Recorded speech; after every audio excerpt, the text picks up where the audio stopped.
მე გავხდი მძიმე და მიუღებელი ზეწოლის მსხვერპლი, მათ შორის ოჯახში ძალადობის შესახებ ცრუ ბრალდებების გავრცელების მუქარით, თუ ფინანსური მოთხოვნები არ დაკმაყოფილდებოდა, ილია თოფურია განცხადებას ავრცელებს.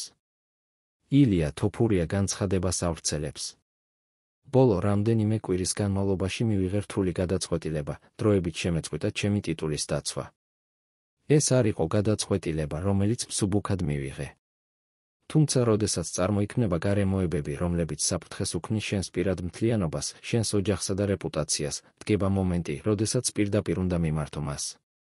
ბოლო თვეების განმავლობაში მე გავხდი მძიმე და მიუღებელი ზეწოლის მსხვერპლი, მათ შორის ოჯახში ძალადობის შესახებ ცრუ ბრალდებების გავრცელების მუქარით, თუ ფინანსური მოთხოვნები არ დაკმაყოფილდებოდა. ეს ბრალდებები სრულიად უსაფუძვლოა. ყველა შესაბამისი მტკიცებულება ფრთხილად იყო შენახული და დოკუმენტირებული, მათ შორის აუდიო ჩანაწერები, წერილობითი კომუნიკაციები, მოწმეთა ჩვენებები და ვიდეო მასალა. ეს მტკიცებულებები წარედგინა შესაბამის სასამართლო ორგანოებს, რათა აღძრულიყო სამართლებრივი ქმედებები გამოძალვის, მცდელობის, მტკიცებულებების გაყალბების, თანხებისა და პირადი ქონების უკანონო მითვისების და მრავალჯერადი მუქარის ბრალდებით. დუმილის შესახებ ჩემი თავდაპირველი გადაწყვეტილება მხოლოდ ჩემი შვილების დასაცავად მივიღე, რომლებიც ჩემი ცხოვრების ყველაზე მნიშვნელოვანი ნაწილია. თუმცა მივხვდი, რომ ამ ვითარებაში დუმილის სიმართლეს არ იცავს, ის ცრუ ნარატივებს საშუალებას აძლევს, გაბატონდეს.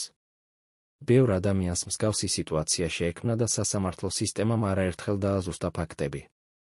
დღეს მე არა მხოლოდ ჩემი ოჯახისა და საკუთარი თავისთვის ვდგავარ წინ, არამედ იმის საჩვენებლადაც, რომ არავინ უნდა იყოს იძულებული დაემორჩილოს დაშინებას, მანიპულირებას ან შიშს.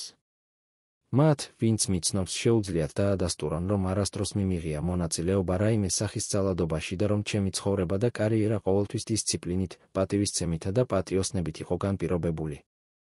მე სრული ნდობა მაქვს სასამართლო პროცესის მიმართ და საშუალებას მივცემ სასამართლო სისტემას, ფაქტები მტკიცებულებებზე დაყრდნობით დაადგინოს.